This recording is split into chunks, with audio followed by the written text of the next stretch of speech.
There's an interesting phenomenon going on in the labor force. The labor force in this country has been shrinking, and not by a little, by a lot. Millions of people have dropped out, and we always do this when we talk about the monthly jobs reports, but it's getting to be a little more puzzling about where these people went and where are they now.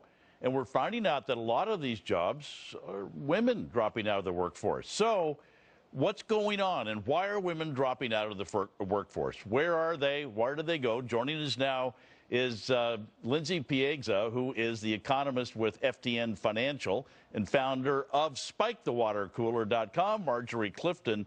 And Lindsay, you were on a month or so ago, and you were on the panel, and we were talking off air about this, and you said it's women that are leaving the workforce. That's right. So I'm going, why? What's going on? Are we having a Leave It to Beaver moment here where the moms are going home? Well, you know, there's no doubt that on a national level, the participation level of this labor force has been declining from a peak of 66 to 64. But the distribution across genders has been very unequal, where men have seen a 1% decline, women have seen a 2.5% decline. So you're talking about more than double the amount of women dropping out of the labor force.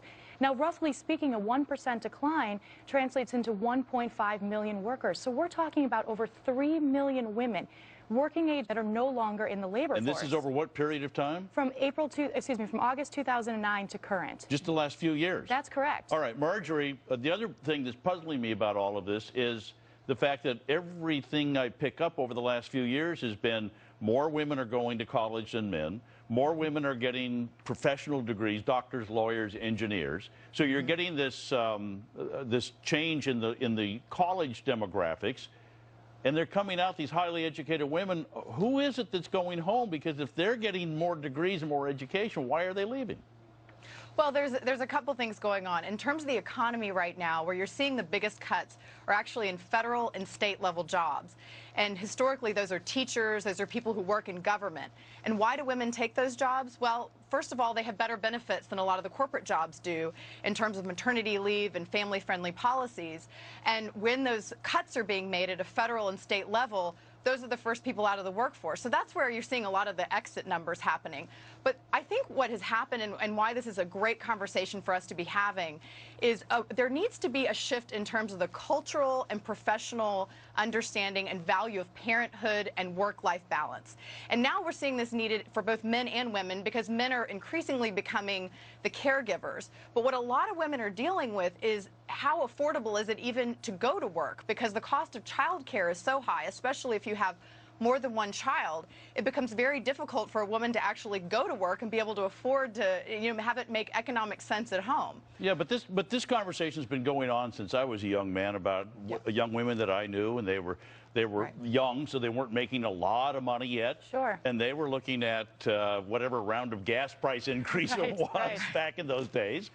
Sure. And they just said, net, it's not worth it to me to go to work. Well, but remember, these aren't young women that we're talking about. We're talking about women 35 to 55. That's where the majority of the decline in participation. We've actually lost over 1 million in each of those 10 years cohorts. Are they highly educated or lower educated? You know, we're seeing a mix among the education. We're seeing a higher correlation between that age. Because, again, it does speak to the idea that the largest decline in participation was after August 2009, when we did see those very steep cuts in government jobs.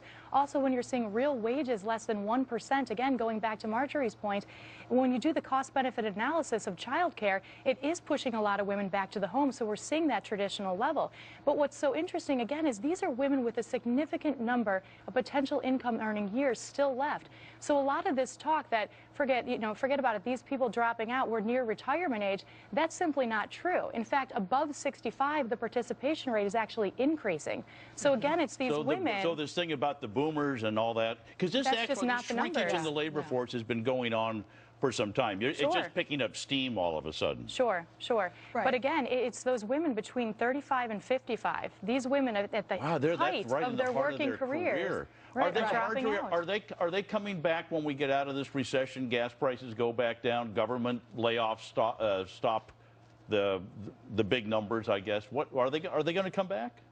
Well, I think the jobs will come back, and I think what a lot of people are beginning to understand in a better way is what women actually have to offer to the economy and in boosting the economy. We know that corporations make more money when women are in leadership. Women-owned businesses actually contribute 35% more jobs to the labor pool than the Fortune 500 companies combined. So there's a lot of power in women in the workforce. But again, I think we're still having this big challenge, and corporations are having this. A big part of the work that I do is advising corporations on how do you have a better gender strategy in your workplace. And what they can't figure out is how do we get more women in those leadership roles, keep them in the leadership roles, and make them want to stay. And again, I think the biggest challenge women deal is the mentorship and having the ability to be encouraged to be in leadership, but also it's the family balance issue, because we're mothers and there's a biology to that we can't help. I mean, corporations right now, only 53% of corporations provide any kind of maternity compensation for women.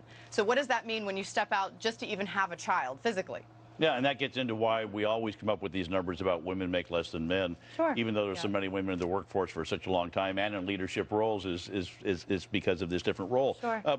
I've had some ladies call the radio show, and they've said, you know, my husband and I, we both had jobs, we've saved, we put money into our 401ks, and because of the fact I was a nurse or a teacher or a government worker, right.